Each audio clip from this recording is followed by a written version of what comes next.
أعوذ بالله من الشيطان الرجيم بسم الله الرحمن الرحيم رب اشرح لي صدري ويسر لي أمري واحلل عقدة من لساني يفقهوا قولي رب زدني علما اللهم فقهنا في الدين اللهم إني أسألك علما نافعا ورزقا طيبا وعملا متقبلا اللهم انفعنا بما علمتنا وعلمنا ما ينفعنا وزدنا علما اللهم فقهنا في الدين اللهم لا سهل إلا ما جعلته سهلا وأنت تجعل الحزن سهلا إذا شئت اللهم أرنا الحق حقه وارزقنا اتباعه اللهم أرنا الباطل باطلا وارزقنا اجتنابه ربي يسر ولا تعسر وتمم بالخير آمين يا رب العالمين.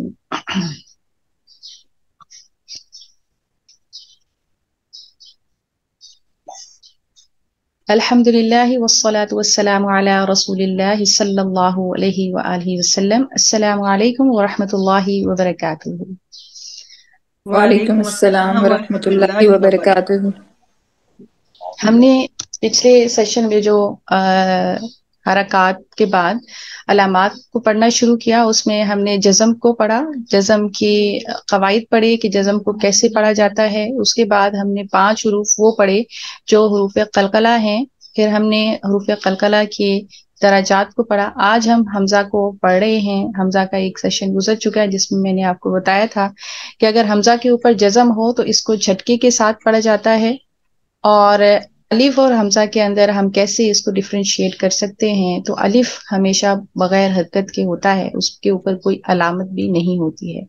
الف کے اوپر اگر کوئی علامت جیسے جزم آ جائے یا کوئی حرکت جیسے زبر زیر یا پیش ہو تو وہ حمزہ کہلاتا ہے. یہ حمزہ کی کچھ صورتیں ہیں. حمزہ اس سٹائل میں بھی لکھا جاتا ہے، اس سٹائل میں بھی اور اس میں بھی. اس کو الف واو اور یا نہیں پڑھا جائے گا بلکہ اس کو حمزہ ہی پڑھیں گے. قرآن مجید کے اندر یہ اس سٹائل میں آپ کو نظر آ سکتے ہیں. ہم اس کی تھوڑی سی پریکٹس کریں گے. یہ الف کے ساتھ یعنی کہ حمزہ الف والا جو سٹائل ہے اس کے ساتھ لکھا گیا ہے، یہ دوسرا سٹائل ہے اور یہ تیسرا سٹائل ہے. لیکن یہ پڑھا صرف حمزہ ہی جائے گا، اس کو ہم الف واو یا نہیں کہیں گے. حمزہ ساکن پر جھٹکے کے لیے آواز اور سانس دونوں کا یکدم بند ہو جانا لازمی ہوتا ہے. پریکٹس کرتے ہیں کیسے ہوتا ہے یہ. اعوذ باللہ من الشیطان الرجیم بسم اللہ الرحمن الرحیم. بأس یأمر وأمر وَأْمُرْ تأمرك تَأْمُرُكَ اقرأ. اقرأ. یہ تھوڑا سا ڈیفیکلٹ ورڈ ہے کیونکہ اس میں پہلی غلطی تو قاف میں قلقلہ کی جاتی ہے اور دوسرا حمزہ کے اوپر جھٹکا صحیح طریقے سے ادا نہیں ہوتا ہے. اس کی بہت پریکٹس کی ضرورت ہوتی ہے. اقرأ اقرأ. نأتی نأتی یؤمن. یؤمن. عموماً جن لوگوں کو نہیں پتا تو وہ اس کو یو مینو بھی پڑھتے ہیں، کیونکہ ہم نے ایک چیز یہ بھی پڑھی ہوئی ہے کہ پیش کے بعد واو ساکن آئے تو وہاں پر اس کو ہم واو متا کرتے ہیں، لیکن یہ واو متا نہیں ہے، یہ حمزہ ہے. اس کو حمزہ کی طریقے سے پڑھنا ہے. یو مینو یؤمن. نو مینو نؤمن. تو مینو تؤمن. بئس بئس. جئت جئت. شئت شئت.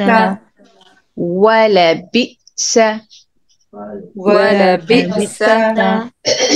جئتك جئتك. شئتم. شئتم. اب اپنا لیسن سٹارٹ کرتے ہیں اور دیکھتے ہیں اگر ہمیں کوئی اس میں اگزامپل ملتی ہے تو ہم اس کو پڑھیں گے. اعوذ باللہ من الشیطان الرجیم. اعوذ باللہ من الشیطان الرجیم. أعوذ بالله من الشيطان الرجيم أعوذ بالله من الشيطان الرجيم بسم الله الرحمن الرحيم بسم الله الرحمن الرحيم